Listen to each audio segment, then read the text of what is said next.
Parallel Journeys, Chapter 2, The Tightening Noose. Everybody knew the Nazis were anti-Semites. They hated Jews. But the idea of mass murder in our modern 20th century seemed outrageous.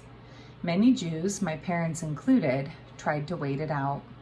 It is so difficult to leave your home for an unknown country. Soon, they told themselves, this would be over. The Nazis did not invent anti-Semitism. This hatred of Jews had been alive for many centuries. Jews had been targets of the attack all over the world.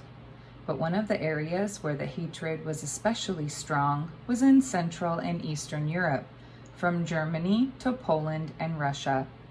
Here, Jews had been forced from their homes, their businesses, and even their countries, many times before Adolf Hitler came to power.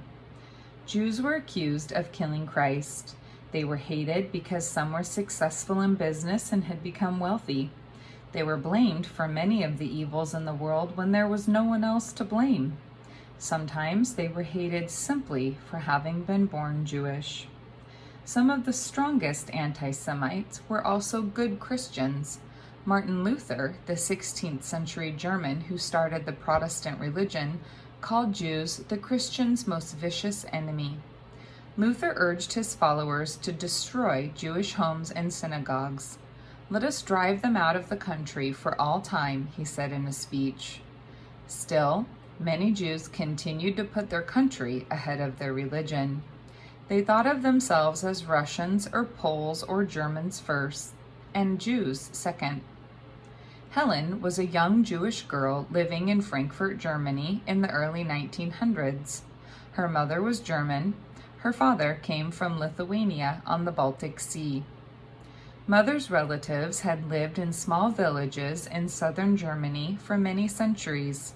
Since there were few Jewish families in these towns, it was hard for young Jews to find marriage partners. So, as her sister had done, my mother came to Frankfurt. Father had arrived here at the age of 9 when his parents and sisters fled their home in Lithuania.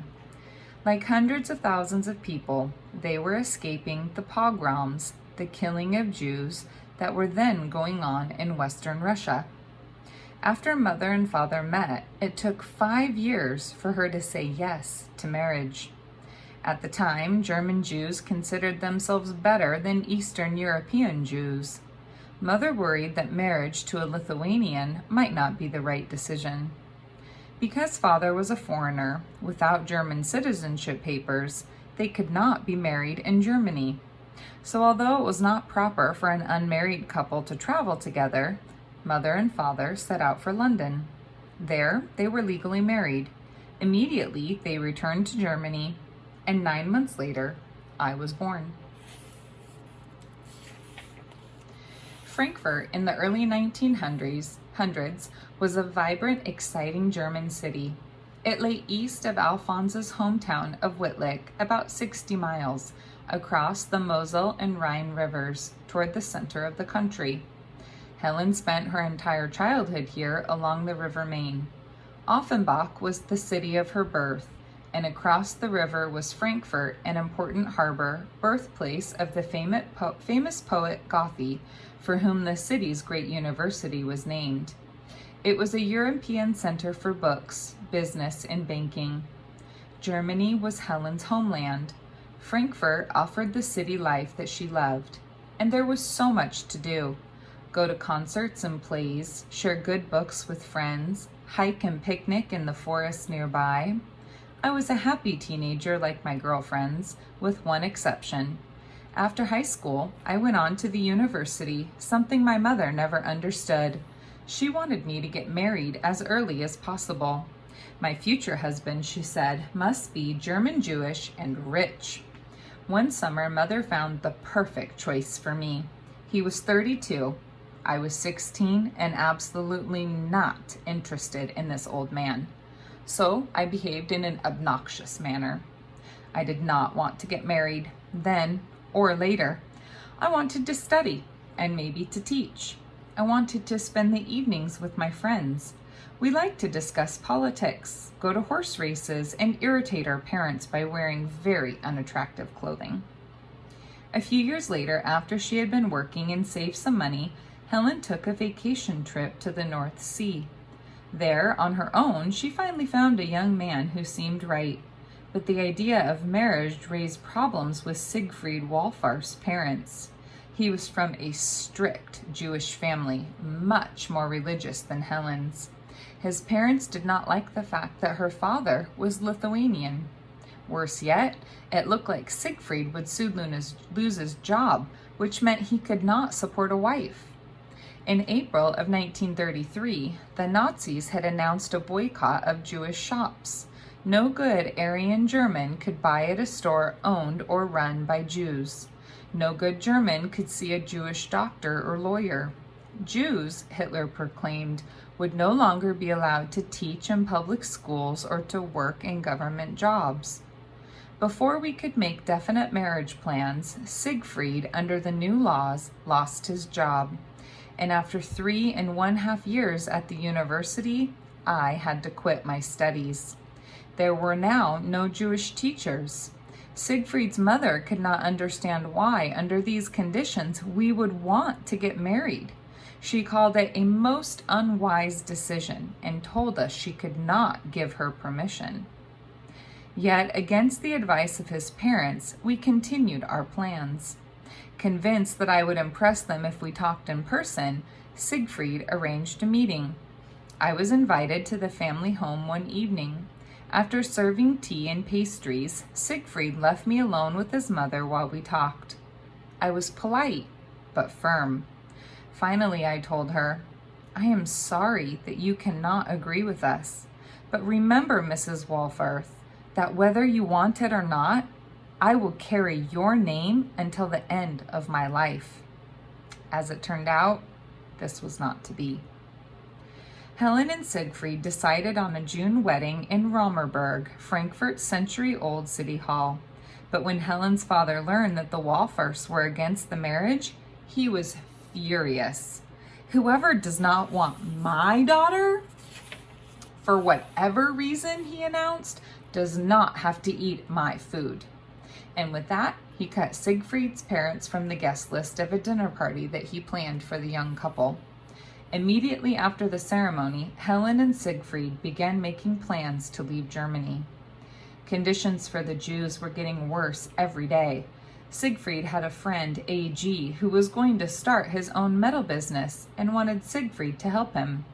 Since A.G. was also Jewish, he planned to open his company in the Netherlands, where the Jews were still treated decently and could own their own businesses.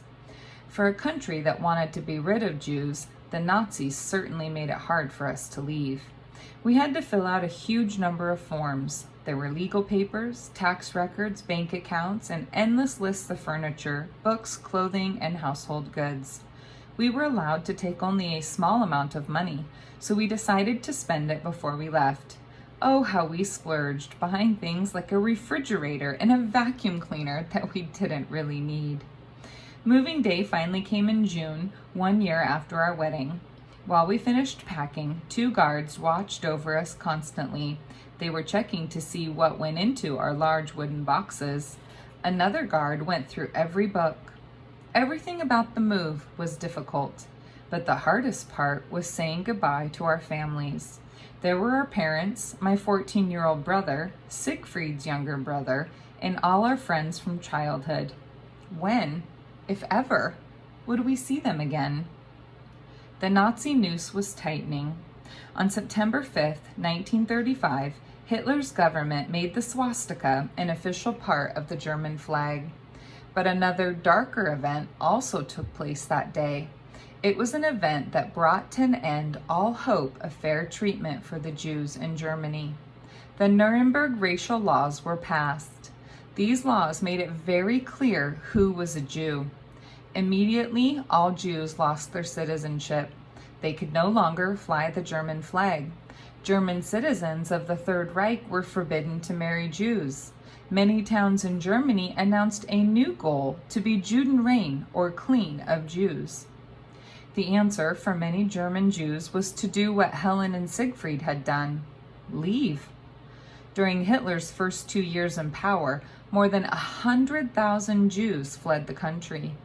Very likely more would have gone, but few countries would accept them. Britain said it did not have enough room. The United States agreed to take 25,957 Germans a year, but it made such strict rules for entering the country that fewer than half that number actually came. The United States was just emerging from the Great Depression. Many Americans were still out of work. They didn't want refugees from other countries looking for jobs in the United States while they themselves were still unemployed.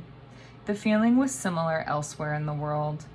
And yet, 2 of the smaller countries of Europe, which already had more than their share of refugees, continued to keep their doors open to immigrants from Nazi Germany. One was Denmark, the other was Holland. We moved into a small modern apartment in Amsterdam. Both of us were eager to learn about our new country, but there was a great difference in the way we adjusted. Siegfried still had a deep love for Germany. He never got over his resentment that the Nazis had changed everything about his homeland. I, on the other hand, felt no roots. My home had been Germany, and it wasn't anymore. Where was home? I couldn't say. Looking back, I think that my happiest, but also my saddest years were spent in Holland. Parts of Amsterdam were more than 700 years old. Durable dikes prevented the ocean's constant attempts to seep into the land.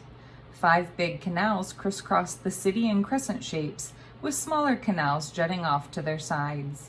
The many canals made islands out of whole city blocks. Boats bustled back and forth in this busy trading center. It was a city famous for diamond cutting. The renowned Dutch painter Rembrandt had lived there. Now it was home to Helen, Siegfried, and thousands of other Jewish refugees from the Third Reich. Soon we met other young couples uprooted from Nazi Germany. Having friends helped to make our adjustment a little easier. Early in 1937, we learned that we could expect a baby in October.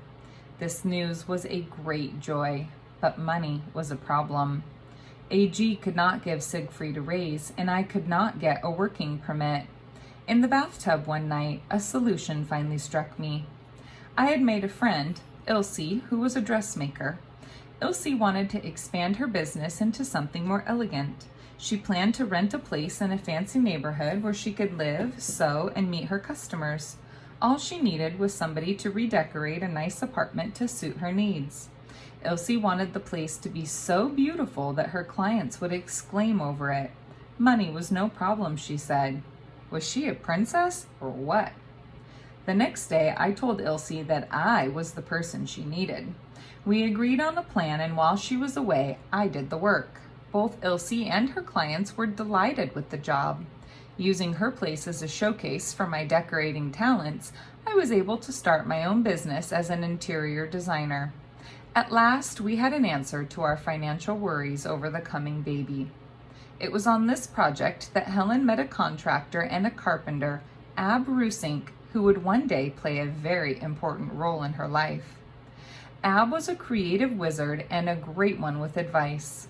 4 years later, when we had to make life and death decisions, Ab was the first to offer us the advice we so desperately needed. He was always there with support and help, a true and faithful friend. From their adopted country of Holland, Helen and Siegfried watched the events in Nazi Germany with growing fear. On the 4th anniversary of his rise to power, January 30th, 1937, Adolf Hitler thumbed his nose one last time at the Treaty of Versailles. He declared that the German government would no longer make payments to the Allies. He demanded that all land lost by Germany in World War I should and would be returned. Yet, in the same breath, Hitler announced, "Peace is our dearest treasure," graciously guaranteeing that Belgium and Holland would remain neutral countries. Der Fuhrer assured the world that the leaders of the Third Reich had no wish for war. By September, the picture had changed. Hitler was now calling for Lebensraum, additional living space for his German people. Germany's farmlands, Hitler declared, were were too small to guarantee an undisturbed, assured, and permanent food supply. He did not wish to put his people at the mercy of the German geography or to make them dependent on a good or a bad harvest for their food. The master race deserved better. Germany simply needed more room. Just where he intended to get that room, Hitler did not say. But in the neighboring countries of Europe, people became more uneasy and less confident of Hitler's promises of peace. Nowhere was that uneasiness greater than in Holland.